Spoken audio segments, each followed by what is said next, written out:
नमस्कार दोस्तों, AICC preparation के यूट्यूब चैनल से का स्वागत है।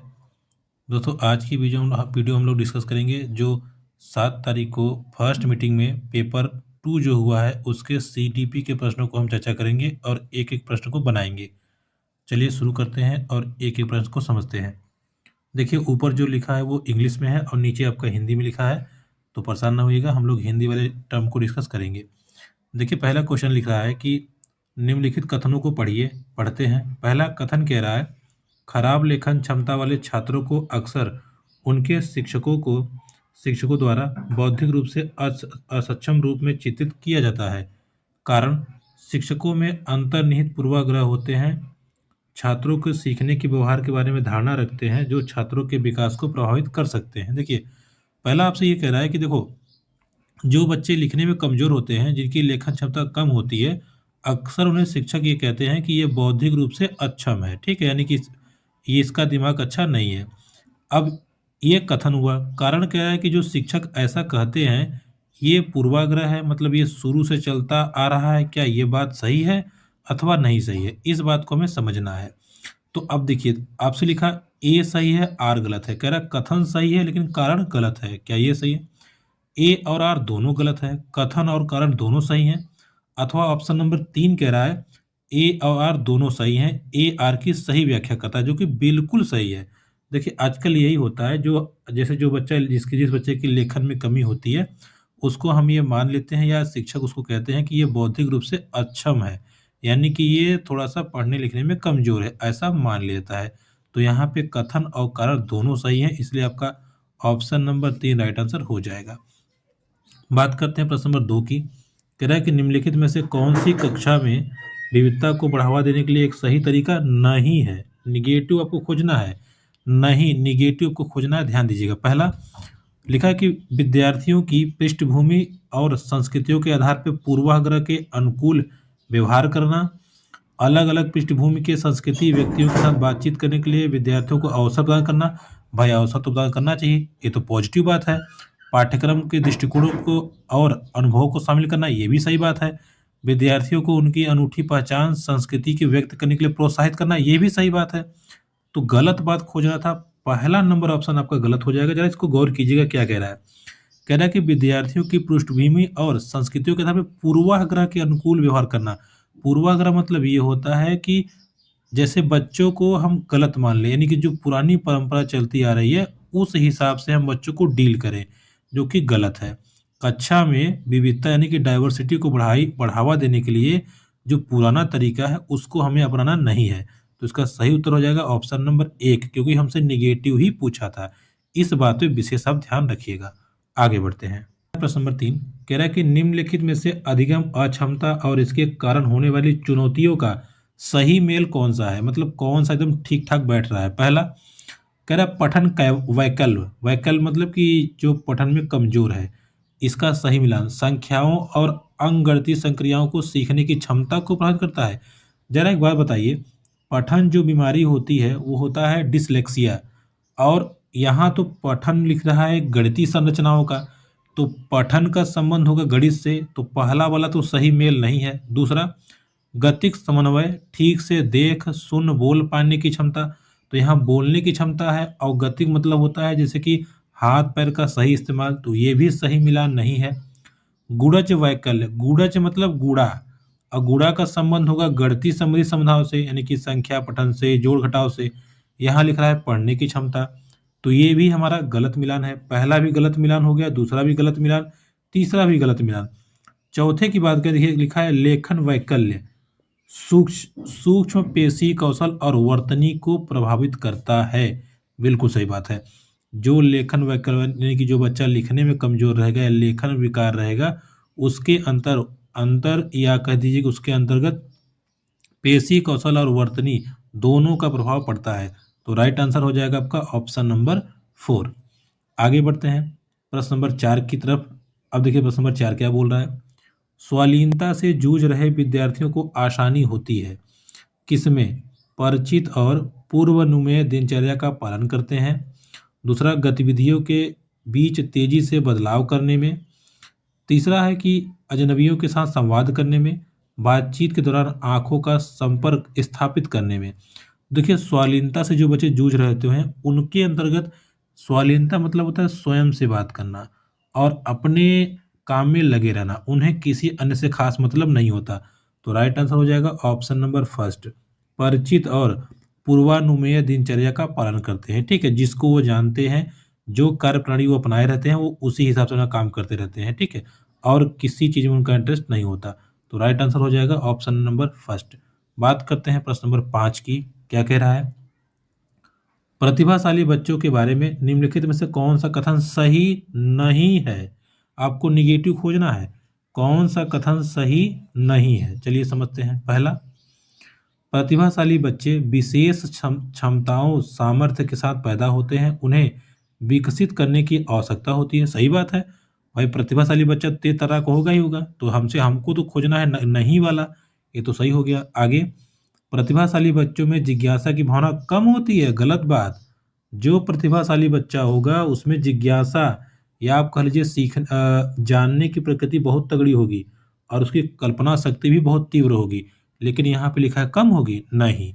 और यही हमारा सही उत्तर हो जाएगा, क्योंकि हमसे निगेटिव वाला ही पूछा है। राइट आंसर हो जाएगा ऑप्शन नंबर 2। बात करते हैं प्रश्न नंबर 6 की। कह विद्यार्थी द्वारा स्वयं की त्रुटि का विश्लेषण, यानी एक बच्चा है जो अपनी गलती का खुद विश्लेषण कर रहा है। विश्लेषण मतलब एनालिसिस कर रहा है, उसी के अनुसार वो सही चीज़ों को करेगा। लेकिन आपको अब ढूंढना है कि विद्यार्थी अगर स्वयं की त्रुटि का विश्लेषण कर रहा है तो कैसा है या क्या कर रहा है। पहला, अधिगम प्रक्रिया में एक निरर्थक गतिविधि है। निरर्थक मतलब अगर अपनी गलती को खुद सुधार ले रहा है तो क्या गलत बात है? तो लिख दिया, ये तो गलत बात हो गई, सही नहीं हो सकता। दूसरा, विद्यार्थियों के लिए अधिगम को स्मृति में बनाए रखने में सहायता प्रदान करता है। ये हो सकता है। देखिए, अगर बच्चा अपनी गलती पे खुद खोजबीन करेगा तो गलती को सुधारेगा, साथ ही साथ उस गलती से जो उस सीखेगा नई चीज़ों को, वो हमेशा उसको याद रहेगी चीज़ें। तो राइट आंसर आपका सेकंड नंबर लग रहा है, लेकिन आगे भी चेक कर लेते हैं। विद्यार्थियों की समझ में और अधिक फासला पैदा करता है, नहीं। बाधा पैदा करता है, नहीं। तो सही आंसर हो जाएगा ऑप्शन नंबर सेकंड। यहाँ भी देखिए पॉजिटिव निगेटिव वर्ड से हमने निकाल लिया, तो सही उत्तर हो जाएगा ऑप्शन नंबर 2। विद्यार्थियों के लिए जो अधिगम होगा, जो सीखेगा, वो उसको ज़्यादा समय तक स्थायी के साथ रख सकेगा अगर वो खुद ही अपनी गलती को सुधार लेता है तो सही उत्तर हो जाएगा ऑप्शन नंबर 2। बात करते हैं प्रश्न नंबर 7 की। कह रहा है कि घोषणात्मक ज्ञान और प्रक्रियात्मक ज्ञान के संबंध में निम्नलिखित में से कौन सा कथन सही है? देखिए, घोषणात्मक ज्ञान वो एक होता है जिसमें मतलब आप बताना चीज़ों को, कहना कि ये मेरे पास ये है, हमको ये आता है, डिक्लेयर करना कि हमको इतना आता है। दूसरा ये है कि प्रक्रियात्मक, दोनों में क्या अंतर है हमको यही समझना है और इसी के संबंध में कौन सा कथन सही है हमें समझना है। पहला, कह रहा है कि प्रक्रियात्मक ज्ञान आमतौर पर कार्यविधि उन्मुख होता है। दूसरा, प्रक्रियात्मक ज्ञान किसी चीज के बारे में तथ्यात्मक ज्ञान बताता है। क्या ये? नहीं। देखिए, नाम से ही आपको पकड़ लेना है, लिख रहा है कि प्रक्रियात्मक ज्ञान, ऐसा ज्ञान जो आपको कार्यविधि के बाद ही मिलेगा। तो इसका राइट आंसर हो जाएगा ऑप्शन नंबर फर्स्ट। अब बाकी आपका सेकेंड थर्ड फोर्थ गलत हो जाएंगे। कैसे? थर्ड लिखा है कि घोषणात्मक ज्ञान इस बात पे जोर देता है कोई चीज कैसे करनी चाहिए। नहीं भाई, देखिए किसी चीज के लिए आप घोषणा कर रहे हैं, घोषणा में केवल होता है बातें बोल के निकल जाना, करने के लिए तो आपको कार्यविधि पे जाना पड़ेगा। तो थर्ड भी गलत हो गया। फोर्थ की बात करें तो कह रहा है कि घोषणात्मक ज्ञान को विश्लेषणात्मक ज्ञान के रूप में जानता है। बिल्कुल नहीं जानता है। देखिए, घोषणात्मक ज्ञान केवल आप कह के निकल गए, विश्लेषण मतलब आप कार्य को करेंगे तब तो विश्लेषण करेंगे। तो पहला वाला ऑप्शन सही हो जाएगा कि प्रक्रियात्मक ज्ञान आमतौर पर कार्यविधि द्वारा उन्मुख होता है, मतलब कार्यविधि द्वारा वो बढ़ता है। तो राइट आंसर हो जाएगा ऑप्शन नंबर फर्स्ट। देखिए, केवल अभी तक केवल शब्दों का खेल आया है, आप शब्द को पकड़ लेंगे तो आप आराम से आंसर को टिक कर सकते हैं। बात करते हैं प्रश्न नंबर 8 की। कह रहा कि जिन विषय वस्तुओं को मौजूदा संज्ञानात्मक संरचनाओं के विस्तार या संशोधन की आवश्यकता होती है, उन्हें सीखने में डैश समय लगता है, वे डैश अवधि के लिए स्मृति में बने रहते हैं। देखिए, सिंपल आपसे कह रहा है कि देखो भाई, जो विषय वस्तु संज्ञानात्मक संरचनाओं के विस्तार या संशोधन की आवश्यकता होती है, मतलब उनको सुधार करने की आवश्यकता है। अब ऐसी विषय वस्तुओं को सीखने में समय, देखिए अब आपको ऑप्शन आ गया, कम समय लगता है। फिर देखिए, फिर दूसरा ऑप्शन भी है कम समय लगता है, तीसरे में है लंबा समय लगता है, चौथे में है लंबा समय। तो अब जरा गौर कीजिएगा, उन्हें सीखने में, अब देखिए जब अगर हम बोल रहा है कि संरचनाओं का विस्तार या संशोधन की आवश्यकता है, अगर आप संशोधन नहीं करेंगे इसका मतलब कुछ तो गड़बड़ी है। संशोधन नहीं करने का मतलब उसमें समय ज़्यादा लग रहा है, तभी तो करना पड़ेगा। तो कम वाले दोनों ऑप्शन तो हमारे गलत हो जाएंगे, पहला दूसरा, बचा तीसरा और चौथा। अब देखिए अगर यहाँ हम लंबा फिट कर देते हैं यहाँ पे ऑप्शन पे, तो कह रहा है कि उन्हें सीखने में लंबा समय लगता है, वे लंबी अवधि के लिए स्मृति में बने रहते हैं। आंसर तो यही होगा। तो सही उत्तर हो जाएगा ऑप्शन नंबर थर्ड। आपका 8वें का हो जाएगा ऑप्शन नंबर थर्ड। ठीक है, जिन संज्ञानात्मक संरचनाओं के विस्तार या संशोधन की आवश्यकता होती है, जिनमें उन्हें सीखने में समय भी लगेगा और जितना देर में हम सीखेंगे चीज़ें उतनी देर तक हमारे दिमाग में स्टोर रहेंगी। तो सही उत्तर हो जाएगा ऑप्शन नंबर 3। आगे बढ़ते हैं। देखिए बात करते हैं प्रश्न नंबर 9 की। कह रहा है कि निम्नलिखित कथनों को पढ़िए। फिर आ गया कथन, पढ़ना है, पढ़ने का जो कारण लिखना है क्या वो सही है या नहीं सही है। अगर सही है तो कौन सही है आपको एक्सप्लेन करना है। क्या बोल रहा है, पहला, शिक्षकों को बच्चों को ऐसे प्रश्न पर ध्यान केंद्रित करने के लिए प्रोत्साहित करना चाहिए जैसे कि मेरा सीखने का लक्ष्य क्या है, वहां पहुंचने के लिए मुझे क्या करने की जरूरत है।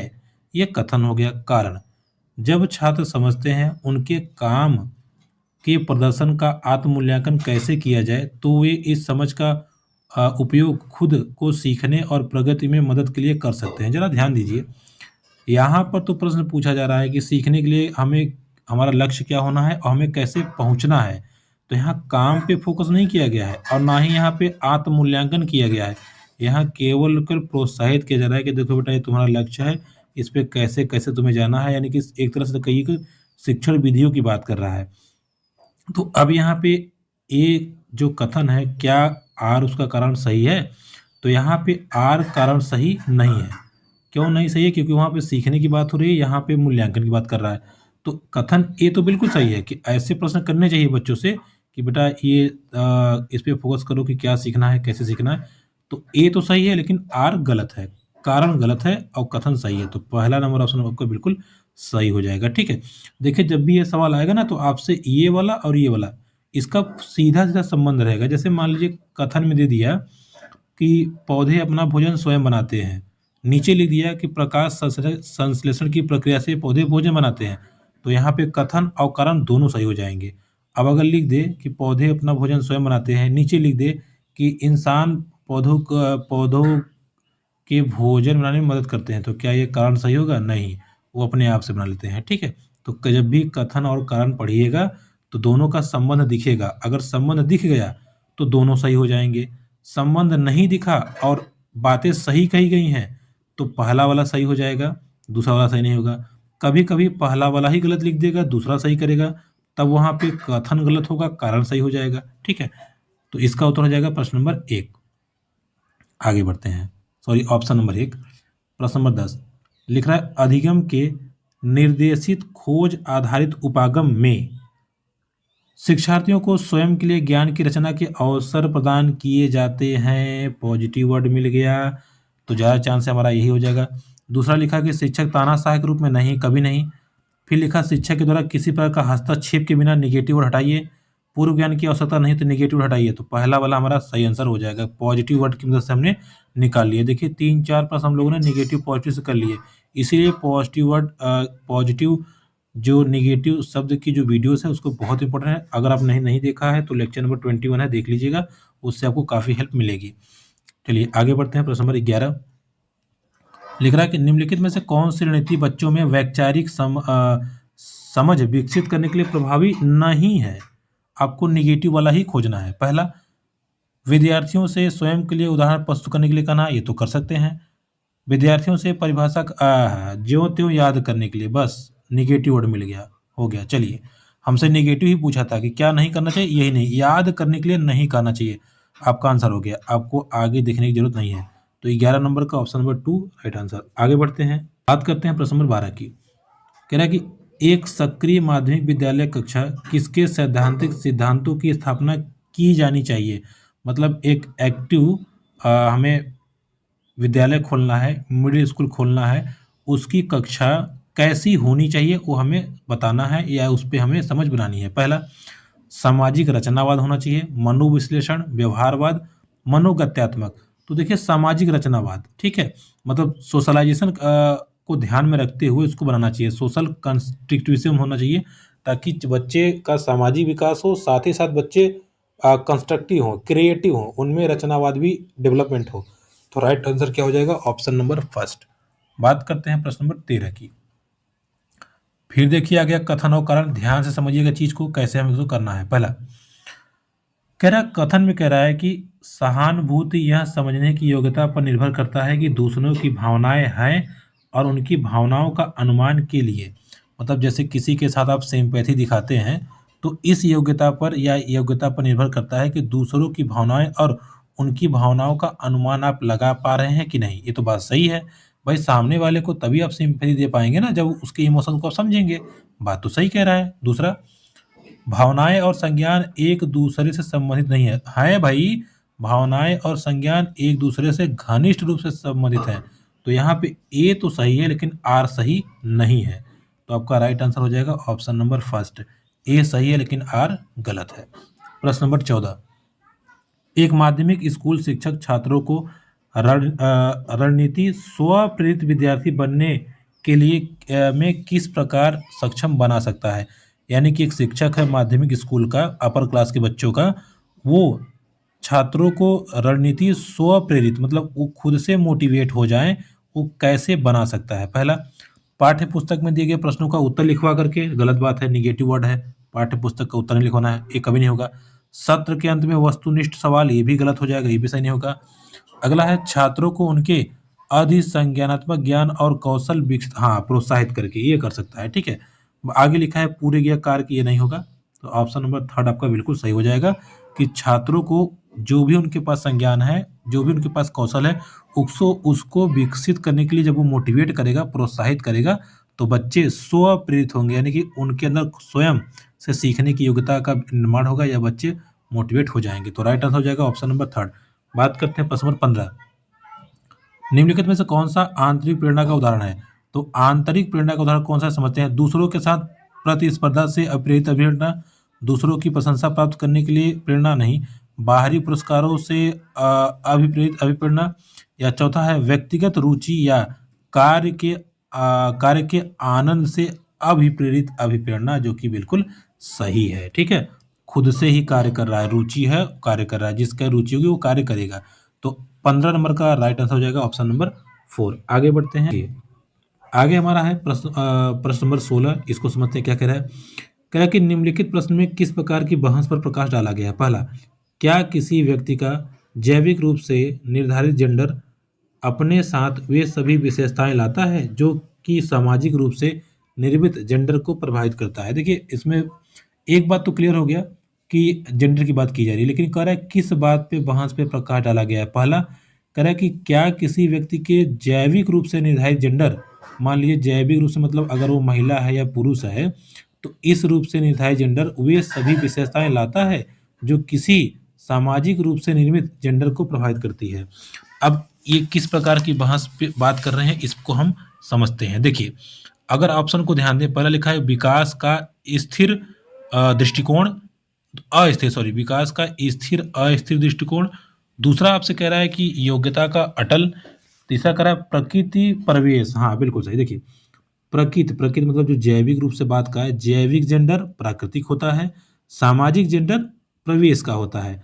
तो प्रकृति और परिवेश के विकास का जो प्रभाव या प्रभाव क्या पड़ता है उस पे बात कही जा रही है। तो इसका राइट आंसर आपको क्या हो जाएगा, आपको राइट आंसर हो जाएगा ऑप्शन नंबर थर्ड। आगे बढ़ते हैं और आगे के प्रश्नों को हम चर्चा करते हैं। देखिए प्रश्न नंबर 17 लिखा, डैश के दौरान एक प्रमुख विकासात्मक कार्य व्यक्तिगत यौन और व्यावसायिक पहचान की खोज है। पहला किशोरावस्था, मध्यवयस्कता, मध्य बाल्यावस्था, प्रारंभिक बाल्यावस्था। देखिए यहाँ पे एक शब्द है उससे भी आप पकड़ सकते हैं, वो शब्द है आपका यौन। व्यक्तिगत यौन और व्यवसाय की पहचान मतलब कि बच्चों में जैसे कह लीजिए कि एक दूसरे के प्रति आकर्षण या यौनावस्था की जो शुरुआत होती है उसकी पहचान होती है वो किशोरावस्था से ही होती है। तो राइट आंसर क्या हो जाएगा, ऑप्शन नंबर फर्स्ट। पहले बच्चे का किशोरावस्था आएगा तब इसके बाद यौनावस्था प्रारंभ होती है। आगे बढ़ते हैं, प्रश्न नंबर 18 को डिस्कस करते हैं, क्या कह रहा है। देखिए 18 फिर आ गया कथन वाला, कह रहा है निम्नलिखित कथनों को पढ़िए और समझिए। देखिए पहला कथन ये क्या कह रहा है, बच्चे समाज के मूल्यों और मानदंडों को प्रत्यक्ष और अप्रत्यक्ष तरीकों से सीखते हैं, क्या ये सही है। दूसरा, सामाजिकरण समाज के रीति रिवाजों और अनुष्ठानों को पारित करने की एक सरल प्रक्रिया है। पहला ए सही है लेकिन आर गलत है। दूसरा, ए आर दोनों गलत है। तीसरा, ए और आर दोनों सही है और ए आर की सही व्याख्या करता है ए की आर।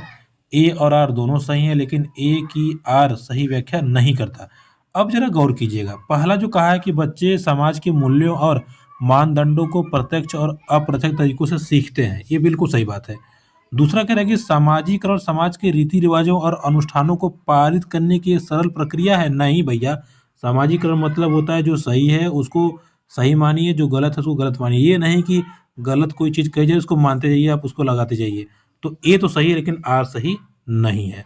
ऑप्शन नंबर फर्स्ट आपका सही हो जाएगा। आगे बढ़ते हैं, प्रश्न नंबर 19 कह रहा है कि जीन पियाजे के संज्ञानात्मक विकास के सिद्धांत के अनुसार निम्नलिखित में से कौन सी क्षमता औपचारिक संक्रियात्मक सोच को मूर्त संक्रियात्मक सोच से भिन्न करती है या भिन्न बनाती है।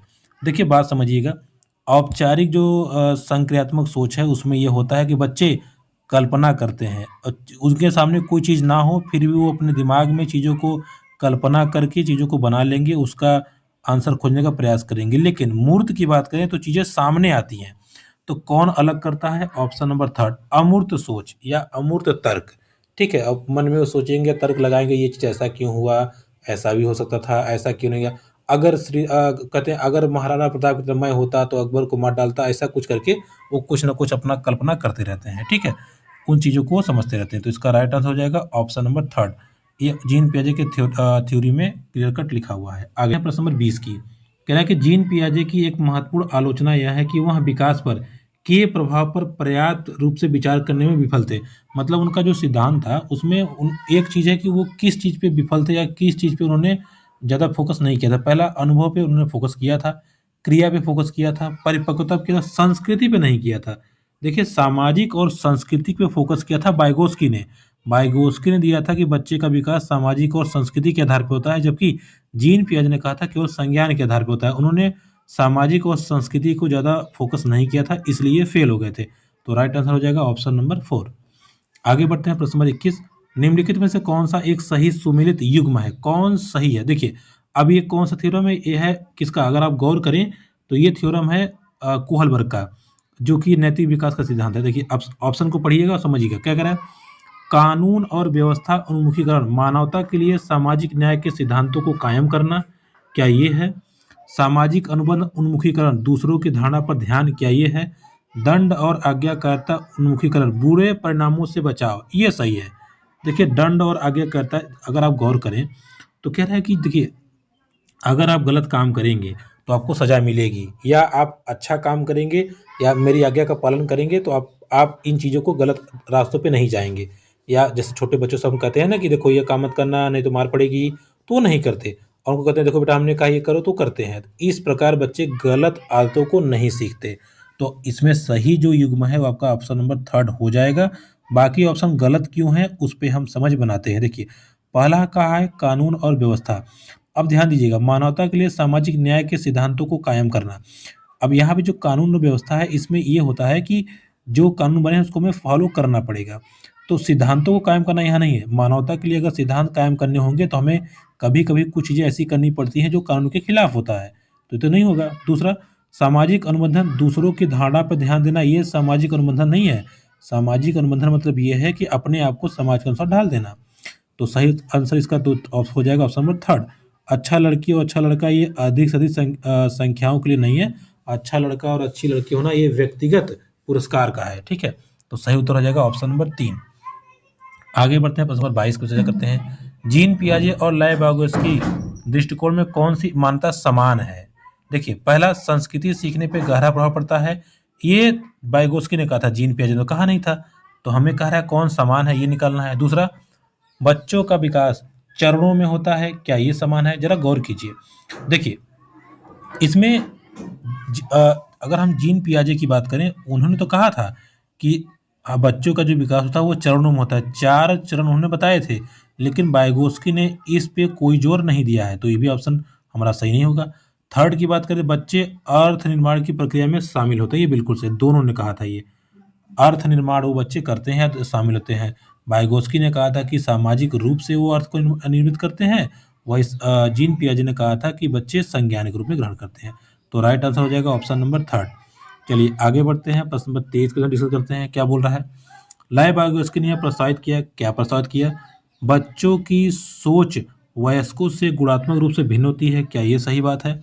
दूसरा, बच्चों में बहुत क्षमता होती है जिसमें वे कार्य भी शामिल होते हैं जो वो दूसरे के सहयोग से कर सकते हैं। तीसरा, बच्चे अनियंत्रित पैदा होते हैं और समाज को उन्हें सामाजिक व्यवहार सिखाने की जरूरत है, क्या ये सही है? आगे, बच्चों की सोच वयस्कों से मात्रात्मक रूप से भिन्न तो नहीं, तो इसमें जो सेकंड नंबर ऑप्शन है आपका बिल्कुल सही हो जाएगा। कैसे? देखिए, बच्चों में बहुत सारी क्षमताएं होती हैं, ठीक है, और वो दूसरों से सीख भी सकते हैं। यही तो था जीन पियाजे का जेड पीडी थ्योरी, यही तो था निकटतम विकास क्षेत्र का सिद्धांत, यानी कि zone of proximal development theory. वो यही कहता है कि बच्चे में बहुत सारी क्षमताएं होती हैं, बच्चे अपने आसपास भाई बहन अड़ोसी पड़ोसी विद्यालय सबसे वो सीख सकते हैं। तो इसका राइट आंसर हो जाएगा ऑप्शन नंबर सेकंड। आगे बढ़ते हैं, देखिए बात करते हैं प्रश्न नंबर 24 की।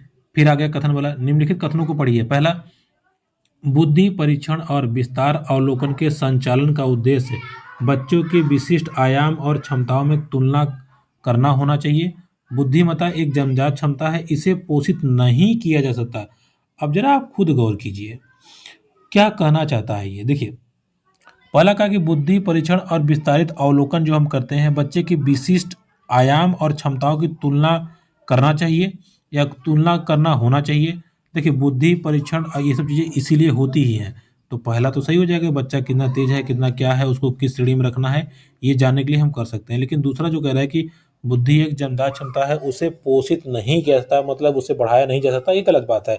बुद्धि देखिए, अगर जन्मजात होता तो जन्म से ही लेते ही बच्चा डॉक्टरी बुद्धि का होता या टीचर तभी पैदा होता, उसे पढ़ने की क्या जरूरत है।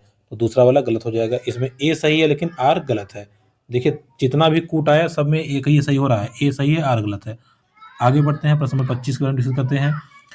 एक शिक्षिका जो अपनी माध्यमिक स्कूल की कक्षा में सचेत रूप से सभी जेंडर के वैज्ञानिकों के उदाहरण दे लेती है, कोशिश कर रही है कि वे जेंडर को पहचाने, जेंडर स्थिरता का निर्माण करें, जेंडर रूढ़िवादिता तोड़ें, जेंडर भेदभाव को मौजूद करें। देखिए, शिक्षिका खुद ही जागरूक है, वो सचेत रूप से सभी उदाहरणों को देती है और बच्चों को समझाती है। इसीलिए समझा रही है कि बच्चे जेंडर रूढ़िवादिता को तोड़े। तो राइट आंसर हो जाएगा ऑप्शन नंबर थर्ड। आगे बढ़ते हैं, प्रश्न नंबर 26 के विषय में हम लोग डिस्कस करते हैं। देखिए क्या कह रहा है, पहला कथनों को पढ़िए, फिर आ गया कथन। ये पांचवा प्रश्न है। कथन, सभी लड़कियां मेहनती और ईमानदार होती हैं जबकि लड़के बुद्धिमान और रोबदार होते हैं, क्या ये बात सही है? आप खुद बताइए। अब आपको समझ में आएगा कि यहाँ पे कथन भी गलत है। सभी लड़कियां ईमानदार, लड़के ईमानदार नहीं होते, तो यहाँ पे पहला वाला ही गलत हो गया। दूसरा देखते हैं, दो विशिष्ट जैविक मस्तिष्क लड़कियों और लड़कों में शारीरिक और संरचनात्मक कौशल के साथ साथ व्यक्तित्व और स्वभाव में सभी मतभेदों का उत्पादन करते हैं। गलत बात है। कह रहा है कि जैसे दो बच्चे हैं, एक लड़का है एक लड़की है, उनमें शारीरिक और संरचनात्मक संज्ञात्मक जो भी कौशल विकसित होता है, उनके स्वभाव में सभी मतभेद क्या अलग अलग होंगे? जैसे जितने भी मतभेद हैं, जितने भी अलगाव हैं, क्या सबके सब अलग होंगे? ऐसा नहीं है, कुछ सेम भी हो सकते हैं। तो यहाँ पे दोनों के दोनों गलत हो जाएंगे, ए और आर दोनों गलत हैं। आगे बढ़ते हैं, प्रश्न नंबर 27 की तरफ चर्चा की। प्रश्न नंबर 27 क्या कह रहा है, विद्यार्थियों के सीखने की प्राथमिकताओं में व्यक्तिगत भिन्नताओं को किस रूप में देखा जाना चाहिए? पहला, कुछ बच्चों की विकासात्मक कमियां, नहीं कमी नहीं। विविधता का समान चित्रण, ये भी नहीं। उनके अलग अलग बुद्धि लब्धों का असमान मानदंड, ये भी नहीं। कुछ बच्चों में संज्ञानात्मक असमानता। अब देखिए यहाँ पे आपको फंसा दिया, ऐसा लग रहा है कि चारों के चारों नहीं है, लेकिन जरा गौर कीजिएगा। विविधता का एक सामान्य चित्रण है ये, ठीक है। विविधता मतलब अलगाव का, जैसे अलग अलग बच्चों की अलग अलग बुद्धि होती है, तो इसे आप कमी के रूप में तो नहीं ले सकते भाई, कमी तो है नहीं है। दूसरा ये है कि अलग अलग असमान मानदंड, ये भी नहीं है, असमानता ये भी नहीं है। तो राइट हो जाएगा, केवल और केवल विविधता का एक समान चित्रण है, इसके रूप में लेके हमें अपना पठन का प्रक्रिया करना चाहिए, आगे बढ़ना चाहिए। तो सही उत्तर हो जाएगा ऑप्शन नंबर सेकंड। प्रश्न नंबर 28, वह आकलन जो किसी विद्यार्थी के प्राप्त अंकों को अन्य विद्यार्थियों के औसत प्रदर्शन की तुलना के लिए तुलना करने के लिए कहता है, उसे हम क्या कहते हैं? मतलब हम बच्चों का तुलना कर रहे हैं, उसको हम क्या कहेंगे, इसमें हमको पहचानना है। पहला, मानक संदर्भित, आत्म संवर्धित, मापदंड संदर्भित, प्रारूप संदर्भित। तो इसका राइट आंसर हो जाएगा मानक। ठीक है, मानक संदर्भित। मानक मतलब होता है किसी को अंक देना, ग्रेड देना, ये आपका तुलना करने के लिए किया जाता है, जबकि ये निगेटिव है, ऐसा नहीं करना चाहिए, बट सवाल के अनुसार हमारा यही सही आंसर हो जाएगा, क्योंकि हमसे पूछा यही है। बात करते हैं प्रश्न नंबर 29 की। क्या कह रहा है? कक्षा के आकलन के बारे में निम्नलिखित में से कौन सा कथन सही है? कक्षा में आकलन करना है, उसमें कौन सा कथन सही है, पहचानिए। पहला, आकलन को बच्चों के अध्ययन करते समय सभी संज्ञानात्मक प्रक्रियाओं को प्रभावित करना चाहिए। सही बात है। ऐसा आकलन कीजिए कि बच्चे का हर एक पक्ष उसे इफेक्ट हो और बच्चा उसमें अपना बेहतर प्रदर्शन करे। दूसरा, आकलन को अपने आप में सीखने के अनुभव के रूप में काम करना चाहिए। ये भी सही है, सीखने के लिए होना चाहिए। तीसरा, आकलन छात्रों को नहीं, डर तनाव माहौल बिल्कुल नहीं, और मानकीकृत बिल्कुल नहीं। तो पहला और दूसरा सही हो जाएगा, यानी कि आपका option number 3 is the right answer. नहीं सॉरी, थर्ड नहीं, 4, option number 4 is the right answer. ठीक है, थर्ड नहीं, 4 इज द राइट आंसर। चलिए आगे बढ़ते हैं और हम आखिरी प्रश्न की तरफ चलते हैं, उस पर डिस्कस करते हैं। प्रश्न नंबर 30 कह रहा है कि निम्नलिखित में से कौन सा प्रश्न विद्यार्थियों के उच्च स्तरीय आलोचनात्मक एवं या और विश्लेषणात्मक चिंतन कौशल को बढ़ावा देगा? पहला, अखबारों के लेख पढ़ें, नए शब्दों की सूची बनाएं। देखिए, सूची बना के आपको क्या मिलेगा? गलत बात है, तो आपको ये नहीं करना है। दूसरा, अखबार का लेख पढ़ें, एक उपयुक्त शीर्षक के बारे में सोचें। ये भी नहीं। एक ही घटना को दर्शाने वाले 2 अखबारों के लेख में निहित मान्यताओं की पहचान करें। ये सही हो सकता है। देखिए, अगर आप शब्द को ध्यान देंगे ना, तो आप तुरंत आंसर तक पहुंच जाएंगे। देखिए, ये कह रहा है कि देखो, एक घटना के बारे में 2 अखबारों को आपने पढ़ा, दोनों में लिखा था घटना। अब उसमें आप सोचिए कि किसमें क्या लिखा है, किसमें क्या एक्स्ट्रा लिखा है, किसमें कौन सी शब्दावली यूज की गई है, किसमें शब्द का यूज कम हुआ है, कौन सी अखबार में घटना को बढ़ा चढ़ा के लिखा गया है। तो ये आप क्या कर रहे हैं? यही तो होता है विश्लेषणात्मक, या विश्लेषण आपने किया, और आलोचनात्मक मतलब आपने देखा कि इसमें ये कमी है, इसमें ये अच्छाई है, तो ये हुआ आलोचना। तो प्रश्न का राइट आंसर हो जाएगा ऑप्शन नंबर 3 कि एक ही घटना को दर्शाने वाले अखबार के लेखों की मान्यताओं का पहचान करें। तो ये था दोस्तों हमारा एग्जाम 7 फरवरी को जो एग्जाम हुआ है, पेपर 2 CDP सेक्शन, इसको हमने देखा। इस क्वेश्चन को आप समझ लीजिए। ऐसे ही आपका जो 8 फरवरी का एग्जाम होगा वो होगा। तो सभी आप अपनी समझ मौजूद बना के एग्जाम को